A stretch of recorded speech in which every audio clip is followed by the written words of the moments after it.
Número 9. Esqueleto de pelo blanco. Las ruinas de Pompeya fueron descubiertas durante el siglo XVIII y se convirtieron en uno de los sitios arqueológicos más populares y conocidos del mundo, pero solo se ha excavado parcialmente y los científicos continúan haciendo nuevos descubrimientos fascinantes cada año. Recientemente desenterraron el esqueleto de un antiguo esclavo llamado Marcus Venerius Secundio, que vivió durante el primer siglo. Estaba tan bien conservado que parte de su cabello blanco, una parte de su oreja y algunos fragmentos de ropa todavía estaban adheridos a su cuerpo. La tumba de Marcus estaba sellada herméticamente, lo que ayudó a mantener intactos los restos, pero en el momento de su muerte, los adultos generalmente eran incinerados, por lo que era un entierro inusual. Los expertos están tratando de determinar si el cuerpo de Marcus fue preservado deliberadamente. Después de obtener su libertad, Marcus se convirtió en sacerdote y ayudó a hacer representaciones en griego. Logró una alta posición social y vivió alrededor de 60 años, lo que para ese entonces era una vida bastante larga. Marcus falleció antes de que el Vesubio entrara en erupción y enterrara toda Pompeya en cenizas. Su entierro proporcionó a los expertos la primera evidencia sólida de que el idioma griego se usaba junto con el latín. En palabras del director del Parque Arqueológico de Pompeya, el descubrimiento refleja el clima cultural abierto y animado de la ciudad.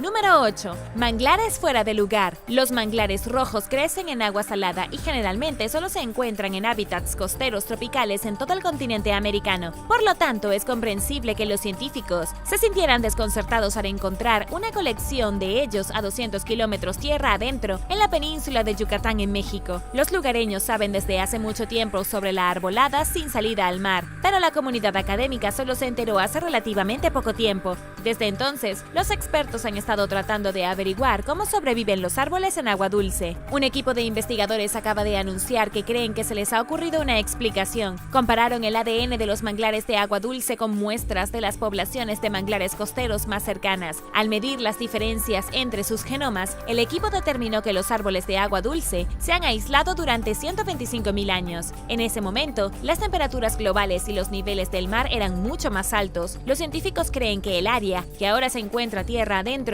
estuvo una vez a lo largo de una costa. Cuando el clima se enfrió y el océano retrocedió, los árboles lograron sobrevivir a la transición a un ambiente de agua dulce, adaptándose genéticamente a él. El bosque de manglares es el hogar de varias otras especies antiguas que sobrevivieron a cambios ambientales extremos. Es un ecosistema completo lleno de peces, tortugas, otras plantas y más, que de alguna manera pudieron adaptarse a la vida fuera de un hábitat de agua salada. Los expertos no saben cómo lo hicieron y continúan estudiando el sitio con la esperanza de aprender más sobre ese periodo de transición.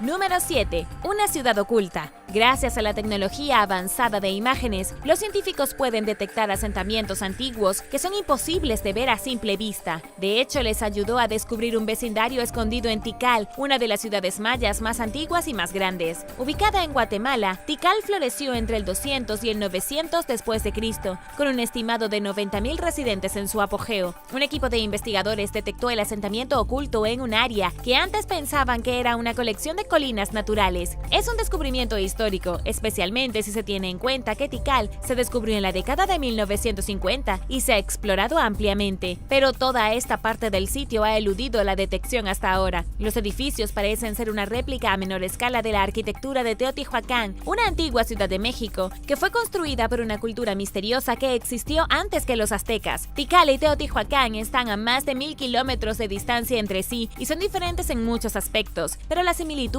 entre los edificios del vecindario recién descubierto y los de Teotihuacán sugieren que las dos ciudades tenían algún tipo de relación entre sí, quizás a través del comercio. Los expertos esperan que una mayor comparación de los sitios pueda ayudarlos a comprender más sobre aspectos de la vida antigua en América del Sur de los que no sabemos mucho.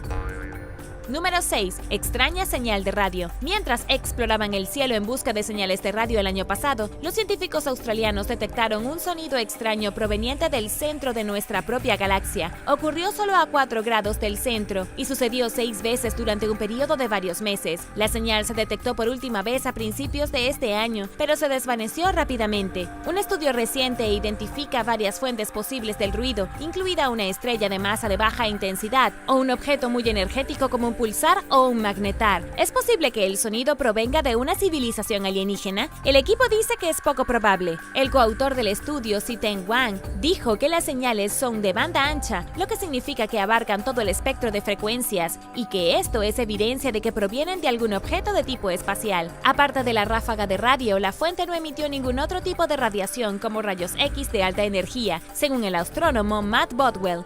Dijo que si fuera cualquier objeto conocido lo habría hecho, pero el descubrimiento podría ayudar en la búsqueda de vida extraterrestre. Wang explicó que al medir la intensidad de explosiones de estrellas que podrían ser posibles fuentes de la señal, los investigadores pueden investigar más a fondo si los planetas que orbitan alrededor de esas estrellas son capaces de albergar vida. Incluso si los extraterrestres no son responsables del sonido, marca un descubrimiento casi inigualable de un fenómeno cósmico previamente desconocido. ¿Qué sospechas que podría ser el sonido? ¿Crees que proviene de una estrella moribunda u otra cosa? Déjanos saber tus respuestas abajo en los comentarios. Y también no olvides suscribirte si no lo has hecho y haz clic en la campanilla de notificaciones, así no te perderás los próximos videos.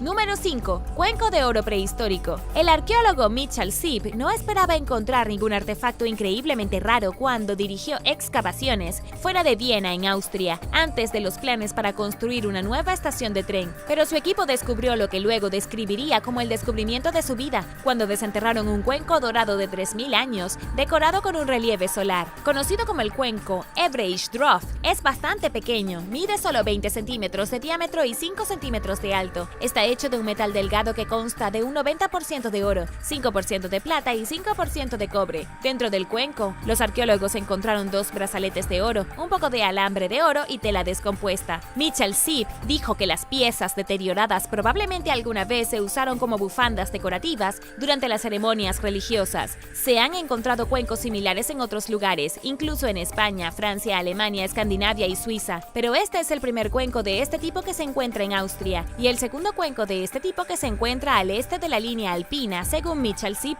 Estos recipientes fueron creados por la cultura prehistórica del campo de urnas, que comenzó a extenderse por Europa durante el siglo XII a.C.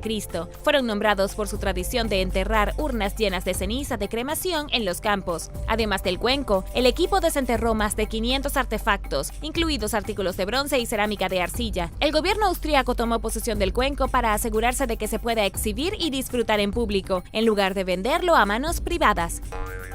Número 4. El Pozo del Infierno. El Pozo Barhut, también conocido como el Pozo del Infierno, es un sumidero natural de 115 metros de profundidad, ubicado en el remoto desierto del este de Yemen. Tiene la reputación de atraer mala suerte, por lo que la mayoría de los lugareños evitan acercarse a él a toda costa. Algunas personas creen que es una prisión para genios, mientras que otras piensan que es una puerta de entrada al inframundo. Hay rumores de que te absorberás si te acercas demasiado, o que es un supervolcán capaz de destruir el mundo. Pero los menos supersticiosos son más curiosos que temerosos al pozo, y aunque se sabe que los exploradores de cuevas aficionados han entrado a él, nadie había viajado hasta el final hasta hace poco. A principios de este año, un grupo de espeleólogos profesionales del vecino país de Omán entró en el hoyo de casi 30 metros de ancho. Descendieron hasta el fondo utilizando un sistema de poleas que bajó a 8 personas, mientras que 2 espeleólogos permanecieron estacionados en la parte superior. Desafortunadamente, los exploradores no encontraron ningún tipo de genio o un portal al infierno, que probablemente sea lo mejor, pero sí informaron haber encontrado estalagmitas que miden hasta 9 metros de altura, perlas de cuevas, cascadas, serpientes, ranas, escarabajos y animales muertos. Los científicos no están seguros de la antigüedad del Pozo del Infierno, pero creen que existe desde hace millones de años. No hay evidencia que sugiera que los rumores de que se trata de un supervolcán sean ciertos. De hecho, parece ser un sumidero típico. Es imposible decir cómo se formó, pero podría haber sucedido de 2 maneras. Los huecos en el lecho rocoso de abajo podrían haberse expandido hasta el punto en el que el techo dejó de tener soporte y se derrumbó. Esto se conoce como sumidero colapsado. También es posible que los sedimentos se filtraran desde la superficie hacia los vacíos debajo y formaran una depresión. De cualquier manera, hay mucho más por descubrir, eso es seguro. Número 3. Ancestro del mosaico. Los hititas fueron una civilización de la Edad de Bronce que estableció reinos ya en el 1750 a.C., en lo que ahora es Turquía. Se volvieron increíblemente poderosos, en un momento rivalizando con la nación de Egipto. La civilización encontró su caída cuando los asirios y varios otros grupos subieron al poder y comenzaron a invadir su territorio. Quemaron la ciudad capital de Hattusa hasta los cimientos, lo que borró en gran medida la cultura de su historia. Lo poco que sabemos sobre los hititas se basa en menciones bíblicas y evidencia arqueológica limitada. En 2018, los arqueólogos desenterraron un adoquín de 3.500 años mientras excavaban el templo hitita en el sitio arqueológico de Usakil-Hoyuk, en el centro de Turquía. Se remonta al siglo XV a.C. y consta de más de 3.000 piedras beige, rojas y negras, dispuestas en una serie de triángulos y curvas. Los expertos lo describen como un antepasado de los mosaicos que aparecieron cientos de años después en la antigua Grecia y otros lugares. El líder de la excavación, Anacleto D'Agostino, dijo que el adoquín era una especie de primer intento de hacer un mosaico. Es imposible decir quién lo construyó y por qué, como lo señaló en sus propias palabras. Quizás estemos tratando con un genio, o tal vez no. Los investigadores creen que puede ser la ciudad perdida de Sipalanda. Se menciona con frecuencia en tablas hititas como un lugar de culto importante, pero su ubicación exacta es un misterio. Es uno de los dos sitios que se ha identificado como posiblemente Sipalandia. Llegar al fondo del misterio será difícil, como ocurre con la mayoría de los otros sitios hititas. La mayoría de los signos de la presencia de la cultura en Turquía desaparecieron hacia el final de la Edad de Bronce. Número 2. Un virus. En los últimos años, un virus misterioso ha estado infectando a personas en partes de Japón. Los científicos identificaron recientemente el patógeno, que vio su primer caso conocido en un hombre de 41 años en 2019. Como si no tuviéramos suficiente ya de qué preocuparnos. Había perdido el apetito, tenía fiebre alta y estaba experimentando dolor en las extremidades inferiores en ambos lados del cuerpo. Apenas unos días antes, el hombre había encontrado una garrapata adherida en su abdomen después de visitar un bosque cerca de su casa. Las pruebas revelaron que tenía recuentos bajos de glóbulos blancos y plaquetas. Suponiendo que el paciente tuviera una enfermedad transmitida por la garrapata, los científicos le administraron antibióticos. Pasó más de 2 semanas en el hospital y finalmente se recuperó 19 días después de que comenzaron los síntomas. Durante ese tiempo, los médicos no identificaron ninguna evidencia de la enfermedad de Lyme u otras enfermedades transmitidas por garrapatas. Estos mismos expertos trataron a otro paciente con síntomas similares al año siguiente. La persona había buscado ayuda en los otros 2 hospitales antes de ir allí, donde se recuperó con éxito. Los investigadores detectaron el mismo virus en ambos pacientes. Se las arreglaron para cultivarlo e infectar a 2 ratones de laboratorio con él. A través de más pruebas, identificaron al virus misterioso como miembro de la familia de los orthonairovirus, que se transmiten por garrapatas. Lo llamaron el virus yeso. Después de retroceder y analizar la sangre de los pacientes anteriores, el equipo encontró evidencia de que el virus se remontaba a 2014. Lo que es aún más preocupante es que creen que el patógeno podría estar más extendido de lo que saben. Pero antes de que el virus yeso pueda considerarse una enfermedad humana real, los hallazgos deberán ser confirmados por otros expertos. En el estudio, el equipo instó a los científicos a tratar la situación con urgencia e investigar el virus lo antes posible. ¿Y quién puede culparlos? Nadie ha muerto a causa de este virus, que lo sepamos. Pero el mundo todavía se está recuperando de los devastadores efectos del COVID-19. Hemos visto de primera mano cómo un insecto microscópico puede devastar el cuerpo humano y todavía estamos en medio de una pandemia mundial. La moraleja de la historia: más vale prevenir que lamentar. Número 1. Cámara de cueva neandertal. El complejo Gorham's Cave es una red de 4 cuevas a nivel del mar ubicadas en el Peñón de Gibraltar. Esta es una de las últimas regiones conocidas en las que vivieron los neandertales antes de que se extinguieran. Las cuevas fueron habitadas por primera vez hace 55.000 años. En ese momento, estaban ubicadas a unos 5 kilómetros de la costa mediterránea. Hoy en día, solo unos pocos metros de tierra separan las cuevas del agua gracias al aumento del nivel del mar. Desde el 2002, los arqueólogos han estado buscando cámaras y pasajes bloqueados que se hayan llenado de sedimentos. Cerca de la parte posterior de la cueva, recientemente encontraron una cámara de 13 metros, junto con los restos de linces, buitres, leonados y una hiena. El equipo también encontró marcas de arañazos en la pared de una cueva que fueron dejadas por algún tipo de depredador. Hay indicios de que los neandertales entraron en la cámara recién descubierta. Un diente de leche encontrado en la cueva pertenecía a un niño de 4 años que pudo haber sido arrastrado a la cueva por una ballena. Cerca de la parte trasera de la cámara, el equipo encontró un gran molusco marino o bucino. Estaba demasiado lejos del mar para que el agua lo hubiera atraído, apuntando aún más hacia la presencia de un neandertal. El director del Museo Nacional de Gibraltar dijo que las excavaciones en la cueva acaban de comenzar y que el equipo tiene mucho más que descubrir. Podría llevar décadas explorar completamente el sitio. Esperan tener información de ADN y huellas de neandertales y descubrir pruebas que puedan enseñarnos más sobre sus rituales funerarios.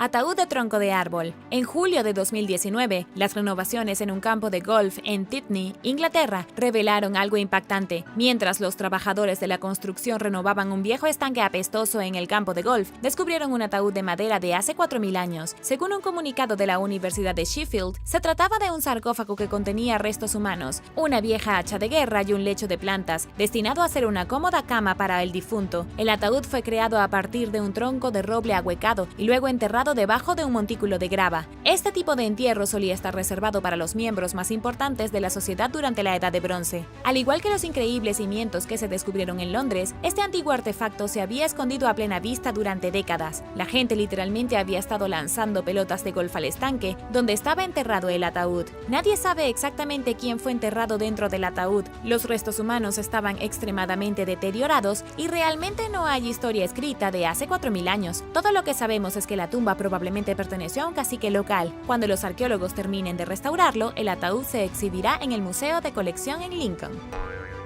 Número 9. La tumba de Aristóteles. Durante las excavaciones recientes en Macedonia, los arqueólogos se encontraron con una tumba misteriosa que algunos creen que en realidad podría ser el lugar de descanso final del legendario filósofo Aristóteles. De ser cierto, este podría ser uno de los descubrimientos accidentales más importantes de los últimos años. Las excavaciones están en curso en el sitio de esta gira en lo que hoy es Macedonia Central. Esta región fue parte de la antigua Grecia hace miles de años, unos 2.400 años antes de hoy, cuando murió el gran filósofo. El arqueólogo detrás de este descubrimiento es Kostas Sismanidis, quien en realidad ha estado obsesionado con el sitio arqueológico desde 1996. Sin embargo, no fue hasta 2016 que descubrió evidencia de la tumba de Aristóteles. Lo que hace que este descubrimiento teórico sea aún más probable es que Aristóteles nació en este lugar exacto en el año 384 a.C. A pesar de que murió en la ciudad de Casis en el 322 a.C., sus cenizas probablemente fueron llevadas a esta gira, donde había nacido y luego puestas dentro de una tumba. A lo largo de los años, la tumba fue olvidada y finalmente se convirtió en una ruina. La tumba recién descubierta por los arqueólogos fue definitiva y lo suficientemente extravagante en un momento como para haber sido digna de Aristóteles. Era una estructura de mármol brillante con un gran techo abovedado, con una vista de 360 grados de la ciudad ubicada debajo. Sin embargo, nadie ha podido autentificar la tumba al 100%. Todo lo que sabemos realmente es que perteneció a alguien importante, y esa persona importante realmente podría haber sido Aristóteles. Número 8. La finca de Altrup. La finca Altrup fue el hogar de la infancia de la princesa Diana. Es uno de los lugares más importantes de Inglaterra. Resulta que la finca en sí se encuentra en un terreno muy grande que los arqueólogos han estado explorando. Lo que encontraron recientemente por accidente es nada menos que asombroso. En primer lugar, la finca ha sido el hogar de la familia Spencer desde 1508. Sin embargo, los arqueólogos ahora saben que los terrenos de la inmensa finca hubo una vez un pueblo del siglo XIV y un asentamiento potencial utilizado por los neandertales hace 40.000 años. El asentamiento más reciente era en realidad lo que buscaban los arqueólogos. Se llamaba Oletorp y los textos históricos dicen que el pequeño pueblo fue completamente aniquilado por la peste negra en el siglo XIV. Pero fue mientras buscaban evidencia de esta ciudad medieval que los arqueólogos descubrieron evidencia de actividad neandertal. No se lo habían esperado. Para aquellos que no lo saben, se cree que los neandertales son nuestro pariente más cercano. Se extinguieron misteriosamente hace entre 40.000 y 44.000 años. Fue justo en ese momento de su extinción cuando vivían en los terrenos de Altrup Estate. Los arqueólogos encontraron conchas marinas y astas, así como pedazos de pedernal, en un antiguo basurero. El descubrimiento es una prueba de que los neandertales habían estado fabricando herramientas en este lugar, probablemente a partir de huesos, conchas y astas de animales que mataron y comieron. Y ahora el número 7. Pero primero, si eres un suscriptor que regresa, bienvenido de nuevo. Y si eres nuevo por aquí, también asegúrate de suscribirte y hacer clic en la campanilla de notificaciones, así no te perderás los próximos videos. Número 7. Hombre momificado intolerante a la lactosa. Erika y Helmut Simons se embarcaron en una aventura de senderismo en los Alpes de Utzal, en Austria. Literalmente se suponía que era un viaje de senderismo. Nunca habían anticipado que se encontrarían con un descubrimiento fantástico de 5.000 años en proceso. Se acercaban al final de su viaje cuando tomaron un atajo a través de las montañas y accidentalmente encontraron el cuerpo humano que sobresalía de un barranco rocoso a más de 2.743 metros sobre el nivel del mar. Su brazo izquierdo estaba torcido, estaba congelado y parecía haber estado muerto solo por unos días. Después de hacer el terrible descubrimiento, los alpinistas se pusieron en contacto con las autoridades austriacas para avisarles. Cuando fueron a investigar, también pensaron que la persona congelada en el hielo era solo un alpinista perdido, pero resultó que se trataba de un hombre de las cavernas, una persona antigua literal que probablemente vivió en las cuevas hace 5.300 años. Las autoridades sospecharon cuando se dieron cuenta de que lo habían congelado con una daga de pedernal, un hacha de cobre y un recipiente hecho con corteza de abedul que probablemente había albergado su almuerzo prehistórico. También llevaba consigo un arco largo, un carcaj y algunas flechas. Obviamente este tipo no murió hace unos días. El examen inicial fue realizado por un experto llamado Konrad Spindler. Más tarde la datación por radiocarbono reveló que era significativamente mayor. Las tomografías computarizadas de su cuerpo mostraron 3 episodios de enfermedad en 6 meses anteriores a su muerte y las investigaciones de ADN revelaron que era intolerante a la lactosa. Según las muestras de tejido, murió en algún momento alrededor del 3239 a.C. y desde entonces estuvo congelado. Sigue siendo la momia mejor conservada que jamás se haya descubierto y fue un accidente total. Número 6. El laberinto del Minotauro. Uno de los mitos griegos más famosos trata sobre el Minotauro y su laberinto. La leyenda dice que el rey Minos de Creta creó un laberinto fantástico jamás visto para albergar al laberinto. El Minotauro fue un castigo enviado por los dioses que resultó del romance de su esposa con un toro. Bastante complicado. Hasta hace poco, nadie estaba realmente seguro de si alguna vez se había construido un laberinto en la isla griega de Creta. Pero ahora los arqueólogos que investigan una cantera de piedra abandonada creen que pueden haber encontrado el sitio original del laberinto. Y si el laberinto es real, quizás el Minotauro también lo sea. La cantera abandonada está cerca de la pequeña ciudad de Gortin, cerca del extremo sur de la isla. Los arqueólogos encontraron una compleja red de pasajes subterráneos que en realidad podría haber sido parte de un laberinto masivo. Nadie lo había encontrado antes porque los arqueólogos estaban demasiado ocupados al otro lado de la isla, investigando las ruinas del legendario Palacio de Nosos, donde el rey Minos pudo haber vivido en realidad. Desafortunadamente, no hay forma real de saber si el laberinto se usó para almacenar algún tipo de animal salvaje. Nunca podremos saber con certeza si fue un gran laberinto del mito griego, pero definitivamente había algún tipo de sistema de túneles aquí, y podría haber sido un vasto e ineludible laberinto.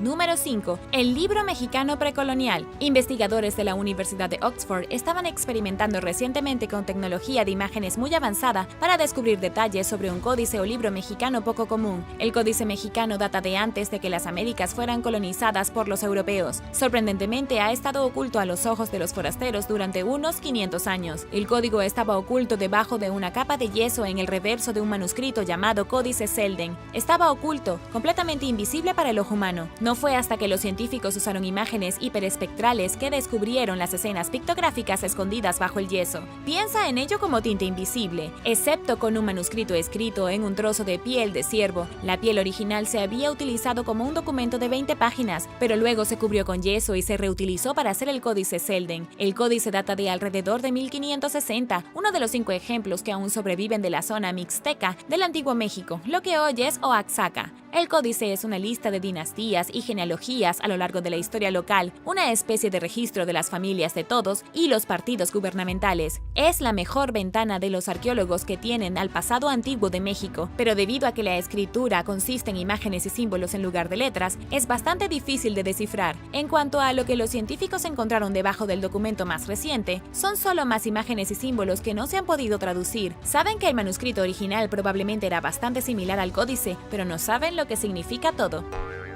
Número 4. Tumbas de gladiadores. La antigua ciudad de Éfeso, en lo que hoy es Turquía, fue una vez una potencia central en el mundo antiguo. También pasó a ser la capital de la provincia romana en Asia. Era famosa por tener juegos épicos de gladiadores. Los arqueólogos han encontrado grafitis en las paredes de mármol de toda la ciudad antigua que representan a gladiadores luchando en la arena. Llevaban a cabo carreras de carros, juegos de la muerte y todo tipo de diversión de gladiadores aquí. En 1993, los arqueólogos estaban excavando la necrópolis de la ciudad cuando cuando hicieron un descubrimiento bastante inusual. Por primera vez en la historia, encontraron un cementerio completamente dedicado a gladiadores. Por supuesto, los arqueólogos han encontrado muchas tumbas de gladiadores en la antigua Roma, pero no un cementerio dedicado. Las tumbas tenían lápidas que mostraban a los fallecidos como gladiadores, con inscripciones que verificaban sus identidades. Según el director de excavaciones, Martín Estekal, incluso analizaron los huesos y descubrieron que coincidían con otros huesos de antiguos gladiadores. Las tumbas se remontan alrededor del siglo II, a una época en que los gladiadores estaban volviéndose extremadamente populares, y no solo eran criminales o prisioneros de guerra, algunos también lo hacían por dinero. Muchas personas se hicieron famosas y ricas debido a sus habilidades de lucha, y muchas de ellas fueron enterradas aquí en este cementerio de gladiadores. Número 3. La ciudad dorada perdida. Los arqueólogos en Egipto han descubierto una ciudad dorada perdida de hace 3400 años. Esta fue una vez una metrópolis real diseñada y construida por el gobernante Amenhotep III, solo para ser abandonada por su hijo Akenatón. Akenatón abandonó su apellido, la religión egipcia y la ciudad que construyó su padre. Fundó su propia ciudad, su propia religión y trató de cambiar Egipto durante sus 17 años de gobierno. Curiosamente, su hijo, el rey niño Tut, abandonó todo lo que había hecho su padre y volvió a las viejas costumbres. Durante toda la confusión, la nueva ciudad dorada de Amenhotep III se perdió y se olvidó. Luego fue enterrado bajo las arenas del desierto e ignorado hasta que los arqueólogos lo redescubrieron en el siglo XXI. Según el Dr. Zahi Hawass, la gente había estado buscando esta ciudad durante décadas y nunca la había encontrado. Pero en septiembre de 2020, los arqueólogos la encontraron en el desierto completamente por accidente. Fue el propio Dr. Hawass quien dirigió un equipo egipcio en busca del templo mortuorio de Tutankamón cuando se encontró con los cimientos de la ciudad de Amenhotep III. Encontraron formaciones de ladrillos de barro, paredes desmoronadas y habitaciones llenas de reliquias de la vida cotidiana egipcia. Todos estos tesoros habían estado intactos durante miles de años. Debido a que el descubrimiento es tan nuevo, los investigadores todavía están estudiando detenidamente la evidencia. Los arqueólogos todavía están mirando las inscripciones jeroglíficas encontradas en trozos de arcilla, todavía están descubriendo más y más vecindarios y todavía están trabajando para obtener una imagen clara de esta capital de corta duración y largamente buscada.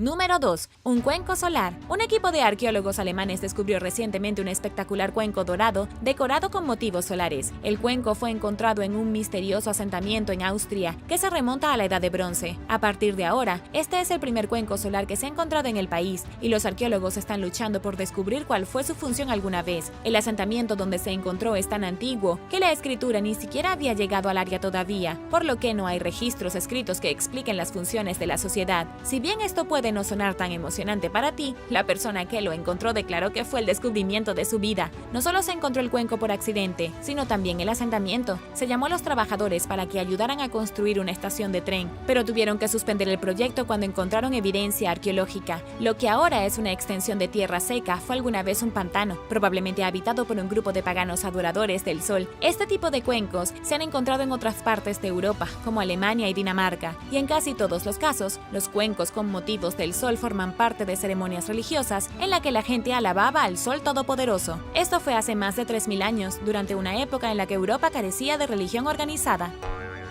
Número 1. La fundación del Londinium. Los arqueólogos que investigaban una obra en construcción en Inglaterra descubrieron accidentalmente una casa romana del año 72. Eso fue unos 25 años después de que los invasores romanos fundaran la ciudad de Londinium, la ciudad original de Londres. El personal del Museo de Arqueología de Londres descubrió que el edificio tenía al menos 4 habitaciones, tenía un patio y estaba rodeado de jardines. Algunas de las paredes se encontraron con pinturas de flores muy gastadas, mientras que algunos de los pisos todavía tenían mosaicos. Nadie puede decir con certeza cuál era el edificio, aunque algunas especulaciones dicen que pudo haber sido un hotel de clase alta utilizado por los romanos visitantes. También puede haber una especie de cuartel para militares de alto rango. Los arqueólogos descubrieron un colgante de forma fálica que a menudo se usaba como símbolo del ejército romano, pero por supuesto también podría haber sido una casa privada. El edificio se mantuvo probablemente durante unos 150 años antes de ser cubierto y reemplazado por otra cosa. Lo realmente sorprendente es que los cimientos en ruinas se habían escondido debajo de las calles de la ciudad de Londres durante los últimos 2000 años sin que nadie lo supiera. ¿Quién sabe qué más hay allí abajo? La batalla de Visby. La batalla medieval de Visby fue un asunto violento que dejó un legado arqueológico de soldados sacrificados con su cota de malla y armadura, con armas y cuchillos todavía sobresaliendo de ellos. La escena es bastante aterradora incluso todos estos cientos de años después. En 1361, los agricultores que vivían en la isla sueca de Gotland se enfrentaron cara a cara con las fuerzas danesas, que lucharon bajo el mando del rey Valdemar IV de Dinamarca. Decidido a subyugar a la gente de Gotland, el codicioso rey llegó a la isla con un ejército profesional y marchó a la ciudad de Visby. El rey había escuchado rumores de que la gente allí cantaba canciones que se burlaban de él y que eran una amenaza para sus rutas comerciales, por lo que mantuvo una venganza personal contra ellos. En el camino se enfrentaron a los agricultores de Gotland, que intentaron, sin éxito, detener el avance del ejército. La guerra prosiguió mientras las fuerzas de Valdemar continuaban a lo largo de la ruta planificada, y la batalla final tuvo lugar debajo del muro que rodeaba la ciudad.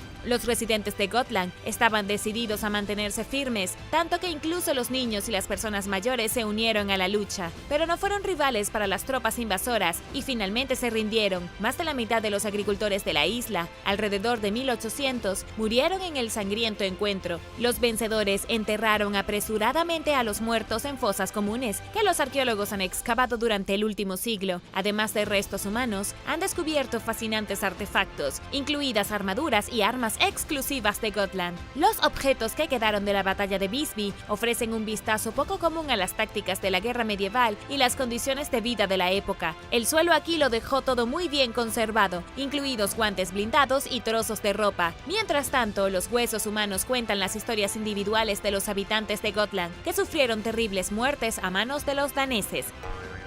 Número 8. La batalla de Bunker Hill. Desde el comienzo de la Revolución Americana, la victoria parecía todo menos segura para los colonos que buscaban liberarse de Gran Bretaña. Estaban menos capacitados, escasos de recursos y superados en número durante gran parte de la guerra, pero estas fuerzas desiguales creían lo suficiente en la lucha por la independencia como para perseverar, incluso cuando las probabilidades estaban claramente en su contra. Una de las primeras escaramuzas importantes entre los colonos y los británicos, conocida como la Batalla de Bunker Hill, ocurrió el 17 de junio de 1775 en Charlestown, en Massachusetts. Para entonces, las tensiones entre las partes habían llegado al punto álgido. Mientras los rebeldes se preparaban para la guerra, los británicos se preparaban para responder al levantamiento. La noche anterior a la batalla, los patriotas comenzaron a fortificar Brett's Hill en las afueras de Boston. Su objetivo era evitar un ataque británico, pero sus acciones provocaron que el enemigo lanzara un asalto. Mientras las tropas del rey Jorge marchaban colina arriba en formación, los colonos no dispararon porque no tenían suficiente pólvora, la estaban guardando para el último momento posible.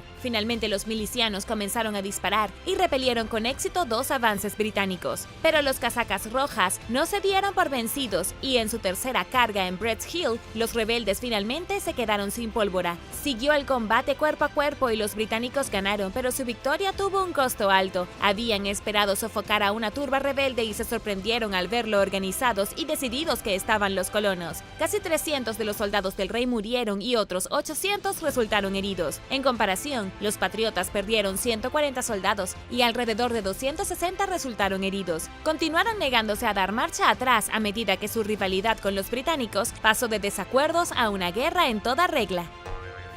Número 7. La batalla de Zama. Aníbal Barca era un general cartaginés que comandó sus fuerzas contra el Imperio Romano durante la Segunda Guerra Púnica. Puedes recordarlo por sus elefantes de guerra, conocido por su destreza táctica. Es considerado uno de los líderes militares más grandes de todos los tiempos. Pero aunque Aníbal era completamente conocido por sus increíbles tácticas de batalla, no era perfecto. Aníbal finalmente se encontró con su rival en la batalla de Zama en el 202 a.C., cuando su ejército se enfrentó cara a cara con las tropas romanas dirigidas por el general Escipión, el africano. En ese momento, Cartago se enfrentó cada vez más a la amenaza de la derrota por parte de los romanos, que habían invadido África recientemente. Aníbal fue llamado de regreso a Cartago desde Italia. En el camino, reunió 37.000 soldados, muchos de los cuales no tenían experiencia en la lucha contra los romanos y en la guerra en general. Mientras tanto, Escipión se acercó con el mismo número de soldados y una caballería de 6.000 hombres hombres, que era muy superior a las fuerzas cartaginesas. Sabiendo que estaba en desventaja, Aníbal se reunió con Escipión e intentó negociar un acuerdo, pero el general romano rechazó la oferta y la pelea comenzó al día siguiente. Aníbal soltó 80 elefantes mal entrenados sobre los bien organizados soldados de Escipión, que fueron entrenados para moverse a un lado mientras los animales cargaban. La caballería romana atacó a la caballería cartaginesa más débil, haciéndoles huir, y la infantería de Escipión aplastó a los soldados de Aníbal. Cuando los combatientes romanos se agotaron, recibieron refuerzos de la caballería que rápidamente derrotó a las tropas más experimentadas de Cartago. Alrededor de 20.000 de los soldados de Aníbal murieron y otros 20.000 resultaron capturados. Los romanos solo perdieron 1.500 hombres. Su victoria marcó el final de la Segunda Guerra Púnica. Los cartagineses fueron severamente castigados y nunca recuperaron la fuerza para desafiar a los romanos.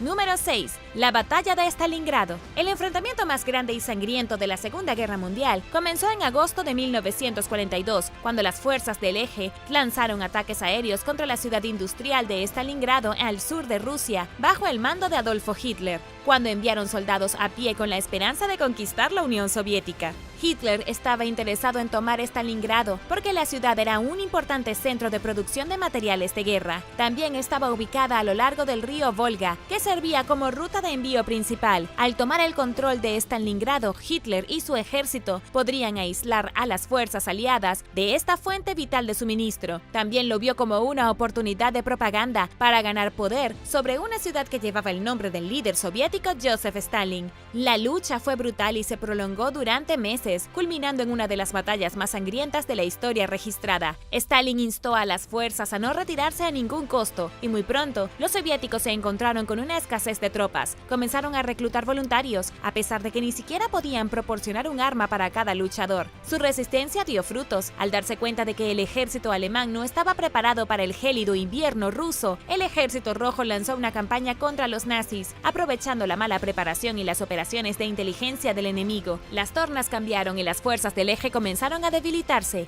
Hitler se negó obstinadamente a rendirse. Incluso cuando sus tropas morían de hambre, se quedaron sin municiones y sufrieron un frío escalofriante. Los soviéticos finalmente lograron evitar que los alemanes avanzaran hacia la Unión Soviética. Pagaron un precio inmenso por la victoria. Se estima que 1.1 millones de soldados del Ejército Rojo murieron o resultaron heridos durante esos 6 meses, y alrededor de 40.000 civiles perdieron la vida. Pero la victoria impulsó la confianza rusa en la capacidad de ganar la guerra y marcó un importante punto de inflexión a favor de los aliados. Muchos historiadores consideran la batalla de Stalingrado como el principio del fin de los nazis. Y ahora el número 5. Pero primero, si eres un suscriptor que regresa, bienvenido de nuevo. Y si eres nuevo por aquí, también asegúrate de suscribirte y hacer clic en la campanilla de notificaciones, así no te perderás los próximos videos.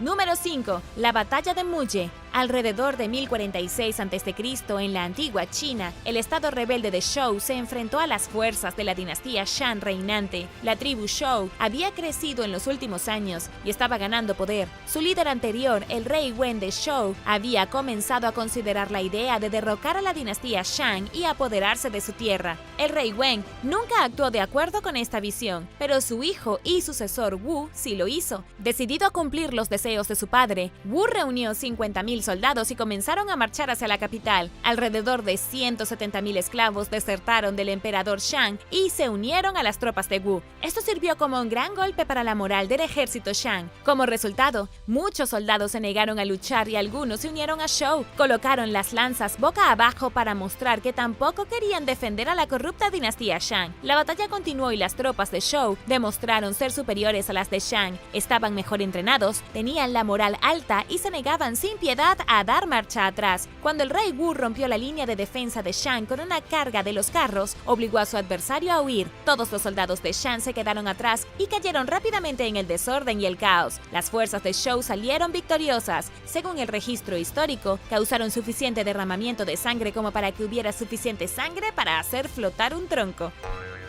Número 4. Asedio de Orleans. Las fuerzas inglesas sitiaron la ciudad de Orleans en Francia durante octubre de 1428 hasta mayo de 1429, durante la Guerra de los 100 años. En ese momento, el poder de Inglaterra contra los franceses estaba en su apogeo y la guerra estaba en las últimas etapas. Los ingleses sabían que si Orleans caía, probablemente conquistarían toda Francia. El ejército francés no había visto una gran victoria desde antes de 1415, cuando sufrieron un golpe aplastante en la batalla de Agincourt. Esta racha perdedora continuó durante los primeros 6 meses del asedio. Hacia el final de la terrible experiencia, una adolescente conocida como Juana de Arco viajó a Orleans después de escuchar voces que le decían que ayudara a los franceses a recuperar el trono. Vestida con ropa de hombre y acompañada con un pequeño ejército, entró en la ciudad por la puerta oriental mientras las tropas francesas distraían a los ingleses en el lado occidental. Juana de Arco trajo refuerzos y suministros que se necesitaban desesperadamente y también volvió a despertar el espíritu de lucha entre los franceses. Dirigió varias batallas, durante las cuales fue alcanzada por una flecha. Después de vendar su herida, Juana volvió a la refriega, ayudando a asegurar la victoria francesa. Los ingleses abandonaron Orleans al día siguiente. Esta feroz guerrera continuó liderando a los franceses en batallas durante 5 semanas más y ganaron repetidamente contra los ingleses. Los franceses recuperaron la ciudad de Reims y Juana de Arco se arrodilló a los pies de Carlos VII cuando fue coronado rey de Francia. Número 3. El día D. El 6 de junio de 1944, 156.000 tropas aliadas asaltaron la costa de Normandía, en Francia, en una misión para liberar al país del control nazi. Conocido como el día D, fue la invasión marítima más grande de la historia registrada. Miles de paracaidistas estaban detrás de las líneas enemigas al amanecer. Fueron seguidos por ataques anfibios de las fuerzas estadounidenses, canadienses y británicas. Al final del día, los aliados habían tomado con éxito las playas de Normandía. Más de 4.000 soldados murieron, según algunas estimaciones, y solo las bajas estadounidenses ascendieron a al menos 2.000. En una semana, más de 326.000 soldados habían llegado a Normandía y el área estaba asegurada. No fue una hazaña pequeña. Además de la inmensa mano de obra que requería la misión, los aliados utilizaron más de 5.000 barcos, 50.000 vehículos y 100.000 toneladas de equipo. Los alemanes tenían varias cosas en su contra en el día D. Su comandante de confianza estaba ausente con licencia y Hitler creyó erróneamente que la invasión estaba destinada a distraer sus fuerzas de un ataque que venía de otra parte. Entonces, al principio, no permitió que los soldados cercanos se unieran al contraataque y en su lugar pidió refuerzos desde más lejos. Los nazis también se vieron obstaculizados por los ataques aéreos aliados, que destruyeron puentes y obligaron a los alemanes a tomar largos desvíos. Estas son solo algunas de las muchas razones por las que la marea cambió en gran medida a favor de los aliados después de la histórica invasión del día D, que resultó ser un paso crucial para derrotar a los nazis. Número 2. La batalla de las Termópilas. Si has visto la película 300, entonces estás al menos algo familiarizado con la batalla de las Termópilas. La escaramuza ocurrió en el 480 a.C., en lo que hoy es Grecia Central, durante las guerras greco-persas. Pero en la película, que muestra a un regimiento de solo 300 espartanos derrotando a un ejército de más de 3.000 soldados persas, no es exactamente fáctica. En realidad, en algún lugar entre 2.000 y 7.000 soldados se presentaron para luchar contra a los persas, incluidos espartanos, hilotas, tebanos y tespios. Definitivamente eran superados en número, por una suma de entre 100.000 y 150.000 guerreros persas. Durante 3 días, las fuerzas griegas lograron mantenerse firmes contra el ejército del rey persa Jerjes I, bloqueando la única carretera por la que el enemigo pensaba que podía pasar. Pero los espartanos fueron traicionados por uno de los suyos, que llevó a los persas a un paso alternativo y detrás de las líneas griegas. El rey espartano Leónidas I despidió a la mayoría de sus fuerzas, mantuvo al menos 1.000 soldados detrás para hacer guardia, y cuando los persas se acercaron, lucharon hasta la muerte. Los espartanos fueron finalmente derrotados, pero se mantuvieron firmes contra los persas y pasaron a la historia por su negativa de caer sin luchar.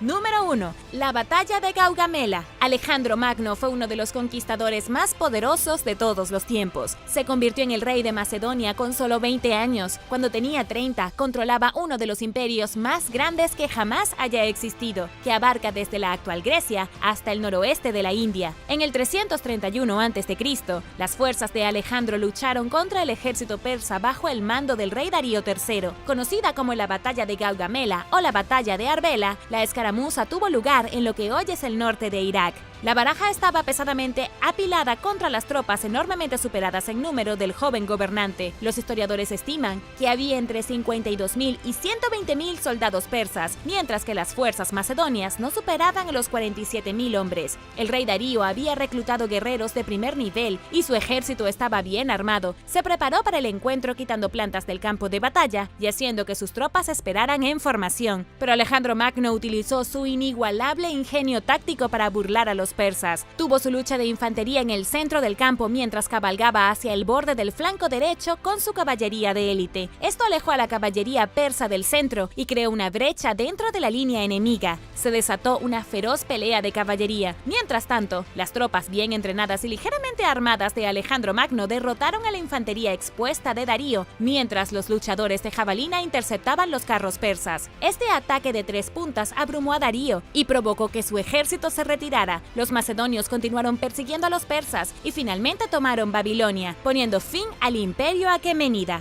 Darío fue asesinado por uno de sus propios sátrapas y, según los informes, la traición no le cayó bien a Alejandro, quien le dio a su digno oponente un entierro respetuoso y adecuado. Cada año se descubren docenas de nuevas especies. No todos los días se descubre un nuevo dinosaurio, pero sucede más a menudo de lo que piensas, especialmente con la nueva tecnología. Solo en 2021 los científicos identificaron 42 especies de dinosaurios previamente desconocidas, y este número no es inusual. Desde 2003 se ha descubierto una media de 45 dinosaurios al año. Escribiendo para National Geographic, Michael Greshko describió la era actual como una edad de oro de la paleontología que está transformando nuestra comprensión del mundo prehistórico. Hay más científicos en más partes del mundo trabajando en el terreno y detrás de escena para encontrar y estudiar fósiles de lo que solía haber, según Tom Holtz, quien mantiene una base de datos de nuevos descubrimientos. Además, ¿a quién no le gustan los dinosaurios? Los expertos también están descubriendo nuevas especies al observar más de cerca los fósiles almacenados y reducir su definición de lo que separa una especie de la siguiente. Por ejemplo, una colección de fósiles que abarcan decenas de millones de años alguna vez fueron etiquetados colectivamente como una especie de iguanodón. Pero los científicos reexaminaron la evidencia y notaron algunas diferencias que antes habían pasado por alto. Desde entonces, los fósiles de iguanodón se han reclasificado como varias especies diferentes. Podría decirse que uno de los dinosaurios más interesantes descubiertos en el año 2021 es Spicomelus afer, una especie acorazada que tenía grandes púas que sobresalían de sus costillas. Vivió en el norte de Marruecos hace entre 168 y 164 millones de años y es el dinosaurio más antiguo conocido de su tipo, llamado anquilosaurio. Estos dinosaurios acorazados y puntiagudos son geniales, con una gran cola de garrote que usarían para golpear a sus enemigos. A pesar de que era un herbívoro, incluso el Tyrannosaurus Rex sería un tonto si se metiera con este dinosaurio.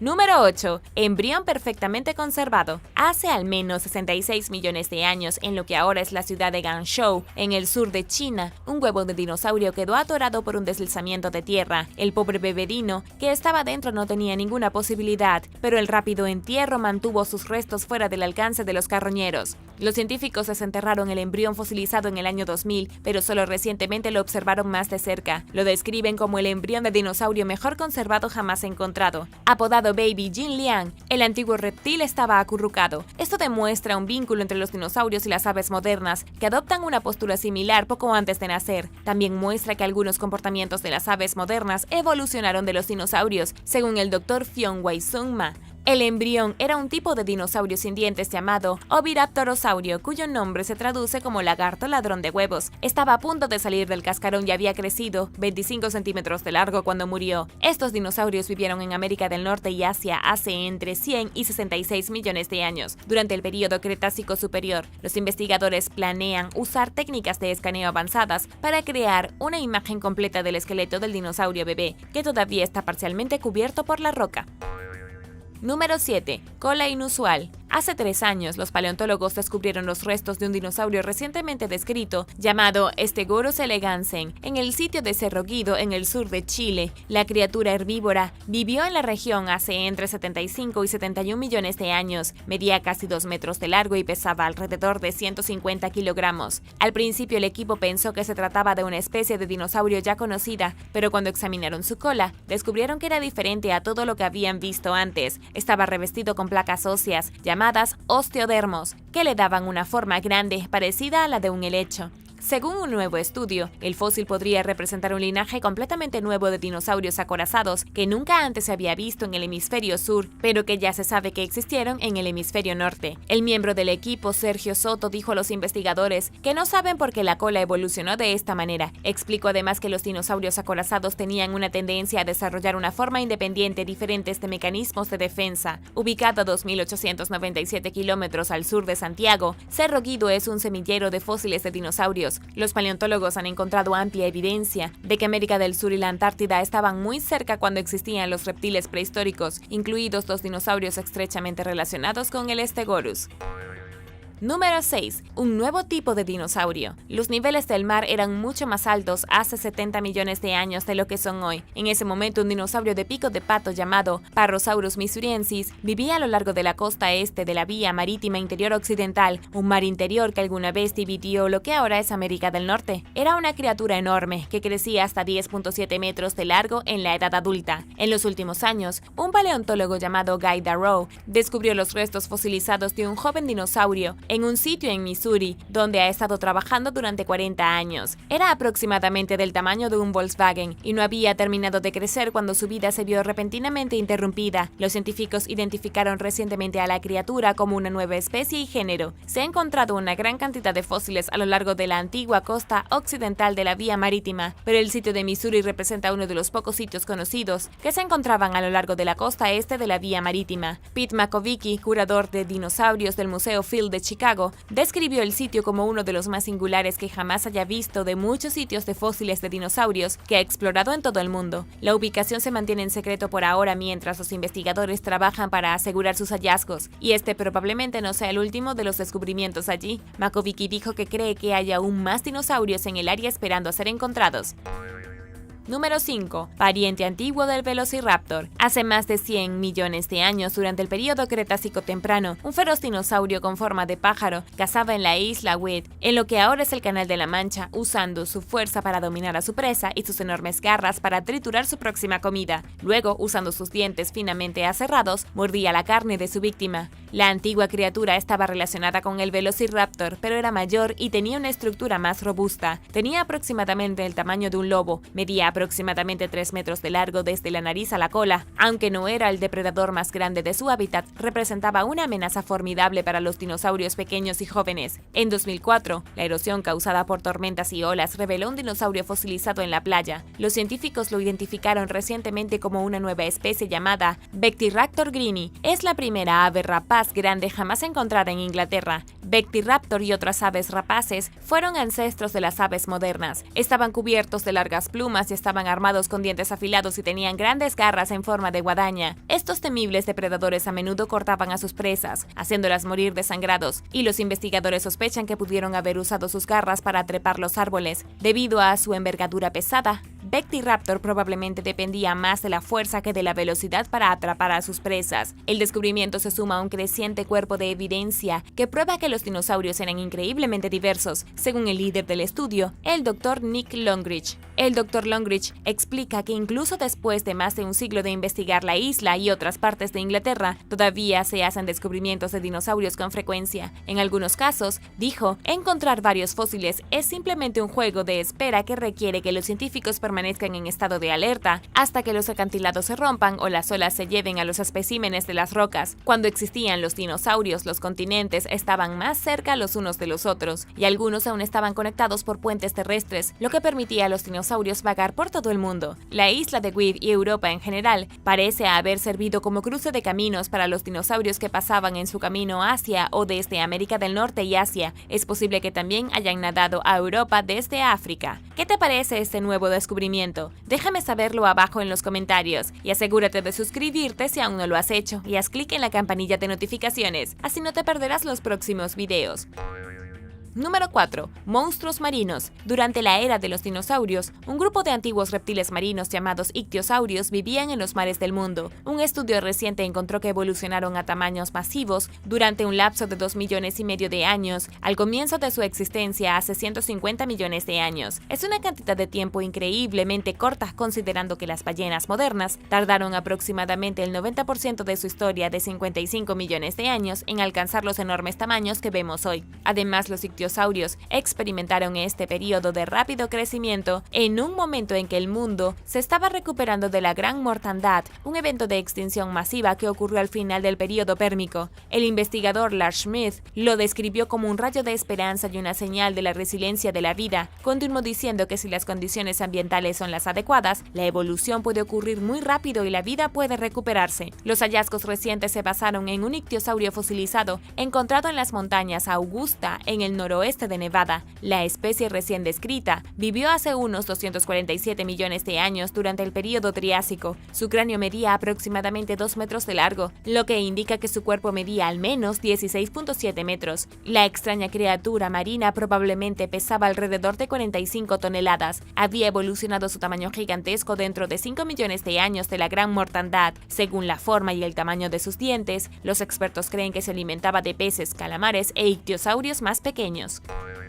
Número 3. Parque Jurásico. En lo que se describe como el descubrimiento de dinosaurios más espectacular jamás realizado en Polonia, los científicos encontraron recientemente cientos de huellas fosilizadas que datan del período Jurásico. Los paleontólogos hicieron el increíble hallazgo en la región centro-oriental del país, mientras examinaban láminas de roca que fueron desechadas por los mineros. Es la mayor colección de huellas de este tipo jamás encontradas en Europa, según el profesor Grzegorz Pienkowski del Instituto Geológico Nacional de Polonia. Los investigadores han encontrado 60 bloques de roca que contienen huellas fosilizadas de carnívoros, dinosaurios aviares y miembros de la familia de los sauropodomorfos, que incluye el brontosaurio. Recorrieron la Tierra hace unos 199 millones de años, cuando el pueblo era una región costera. Según el tamaño de las huellas más grandes, que miden hasta 40 centímetros de largo, algunos de los dinosaurios que las hicieron medían hasta 6 metros de altura. Las huellas estaban notablemente bien conservadas, dejando detalles de cómo se verían las garras y la piel de las criaturas. No se hacen muchos descubrimientos de dinosaurios en Polonia, que estuvo en gran parte bajo el agua durante todo el tiempo de la existencia de los antiguos reptiles, pero los científicos creen que podría haber miles de fósiles más cerca esperando a ser descubiertos. Continuarán excavando durante los próximos meses. Número 2. La primera manada de dinosaurios. Italia no es muy conocida por sus descubrimientos de dinosaurios. De hecho, hasta hace poco, solo se habían encontrado unos pocos ejemplares de dinosaurios en todo el país desde la década de 1990. A finales de 2021, los científicos anunciaron el descubrimiento de una manada completa de dinosaurios cerca de la ciudad portuaria nororiental de Trieste. Un equipo encontró los 11 reptiles antiguos en una vieja cantera de piedra caliza que está demostrando ser un tesoro de fósiles de dinosaurios. Los hallazgos están ayudando a agregar contexto a un descubrimiento anterior de un dinosaurio llamado Antonio, que los investigadores creen que era miembro de la manada. Cuando se encontró a Antonio en 1996, los científicos creyeron que representaba una especie de enano, pero ahora que tienen otros especímenes para compararlo, piensan que era un joven. El miembro más grande y antiguo del grupo, llamado Bruno, representa el esqueleto de dinosaurio más grande y completo jamás encontrado en Italia. Además de estos dinosaurios que vagaron por la Tierra hace unos 80 millones de años, el equipo descubrió los restos fosilizados de peces, cocodrilos, pequeños camarones y reptiles voladores que llamaron al antiguo Mediterráneo su hogar. El líder del estudio, Federico Fanti, dijo que la región estaba cerca de la costa y el ambiente era cálido, tropical y húmedo. Los descubrimientos recientes están ayudando a los expertos a aprender más sobre el hábitat en el que vivieron y murieron las criaturas.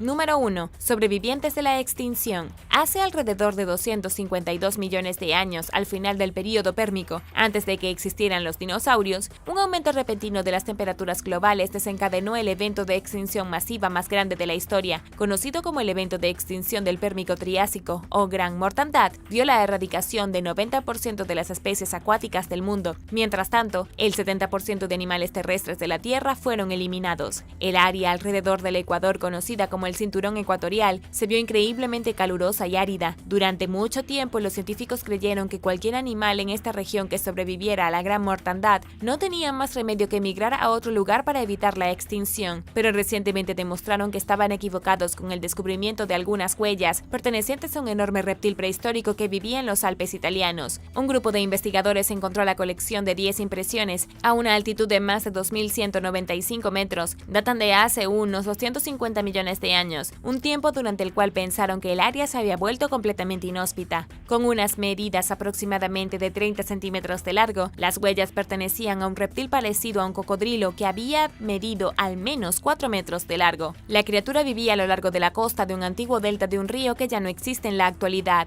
El hecho de que un reptil masivo estuviera en el área tan pronto después de la gran mortandad demuestra que algunos animales lograron sobrevivir en algunos lugares que los científicos creían que eran inhabitables. Tampoco habría sido la única criatura allí, según el paleontólogo Massimo Bernardi, quien dijo que habría sido imposible que el reptil sobreviviera solo. Habría habido un ecosistema completo que hubiera logrado continuar de alguna forma después de que la extinción masiva acabara con casi todas las formas de vida de la Tierra. Los científicos se han referido a la gran mortandad como una advertencia sobre la trayectoria actual en la que se encuentra nuestro planeta, que se calienta rápidamente. El clima está cambiando a un ritmo más alto en decenas de millones de años y las especies están muriendo en cantidades alarmantes. Algunos investigadores creen que nos dirigimos directamente hacia el desastre y si no cambiamos el rumbo pronto será demasiado tarde para evitar una devastación severa. Gracias por ver el video. ¿Cuál es tu dinosaurio favorito? Déjame saberlo abajo en los comentarios y no olvides darle me gusta al video. Asegúrate de suscribirte antes de irte y nos vemos la próxima vez.